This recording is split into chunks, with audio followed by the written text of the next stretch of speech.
teguran yang nyata-nyata, teguran yang disampaikan secara terbuka, secara transparan, itu jauh lebih baik daripada kasih yang tersembunyi. Apa artinya? Bahwa di dalam kehidupan ini kita punya sahabat, kita punya teman, kita punya rekan, kita punya partner.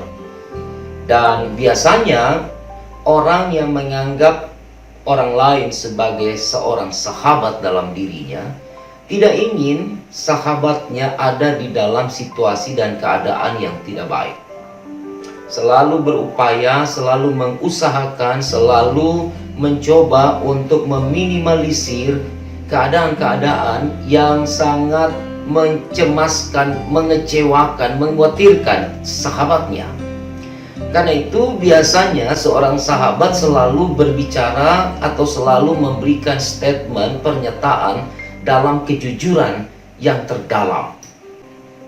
Ia tidak punya sesuatu yang disimpan untuk mendapatkan keuntungan atau mendapatkan sesuatu dari sahabatnya, tetapi di balik persahabatan yang dibangun, seorang sahabat selalu menginginkan sahabatnya ada dalam keadaan yang baik.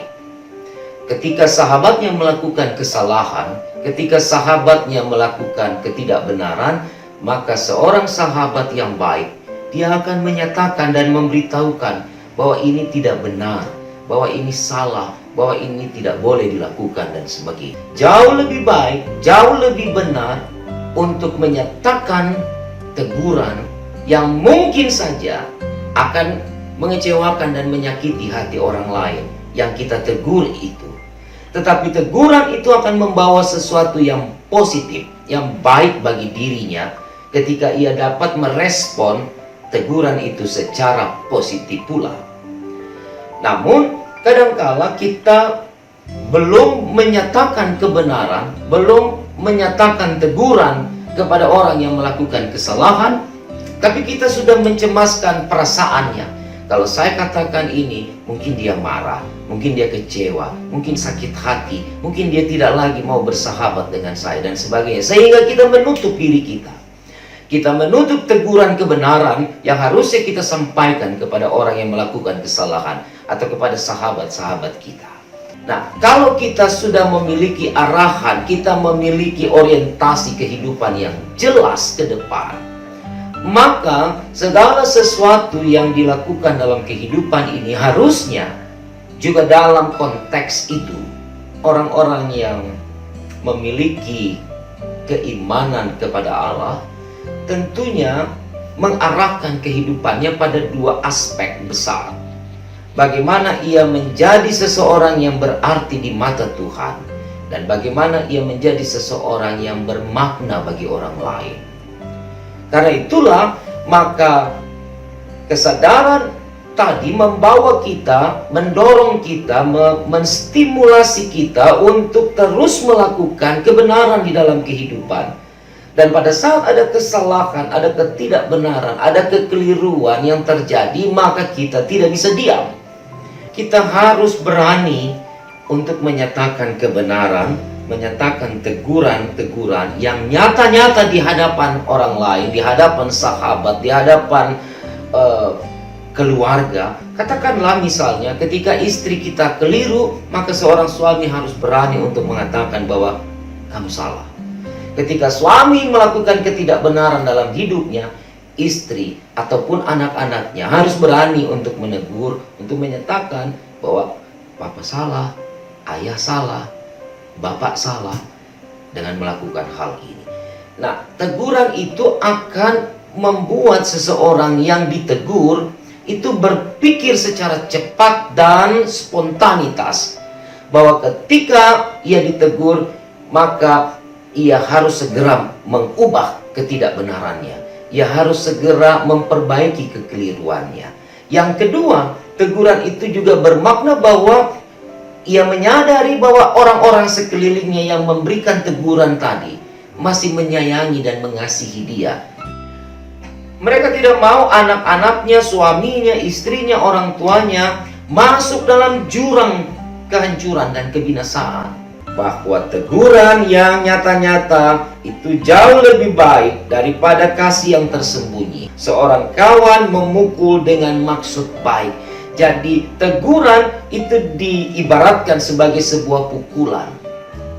Namanya pukulan tentu sakit. Siapa yang dipukul, jangankan dipukul saudara, ditempeleng saja itu kita sudah merasakan sakit, apalagi dipukul.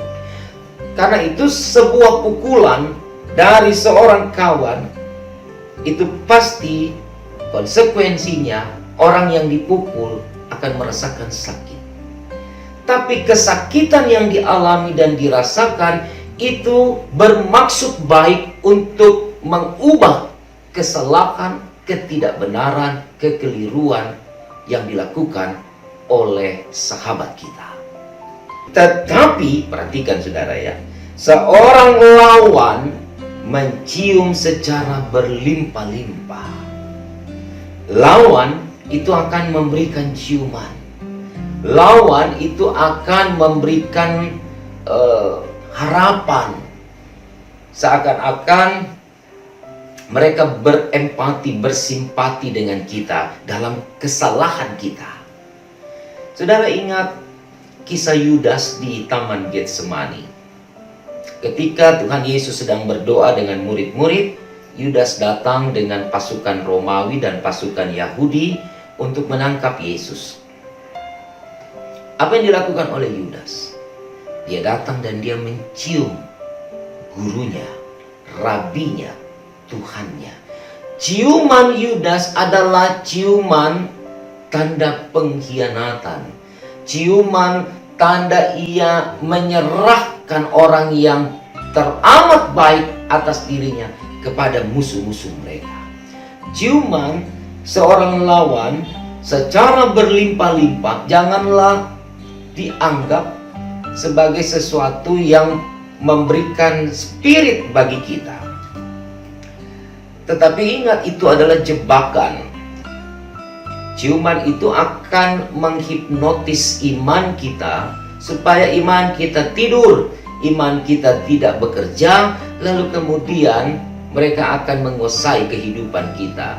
Iblis akan masuk untuk memporak-porandakan kehidupan kita dengan tanda ciuman lawan yang berlebih-lebihan. Kekasih-kekasih Tuhan, ini dua hal yang kontradiktif. Harusnya kawan itu mencium, sahabat itu memberikan pelukan. Lawan, musuh itu memberikan pukulan, tamparan. Tetapi keadaannya dibalik oleh Amsal untuk mengingatkan kita, untuk memberikan sebuah warning, sebuah peringatan yang sangat tegas kepada kita. Bahwa dalam kehidupan ini tidak selamanya teman, sahabat, kawan itu akan merangkul, mencium, dan memeluk kita. Ada kalanya mereka akan menampar, memukul, bahkan menegur kita dengan kuat, dengan sangat keras. Tetapi apa yang dilakukan itu punya tujuan dan maksud yang baik.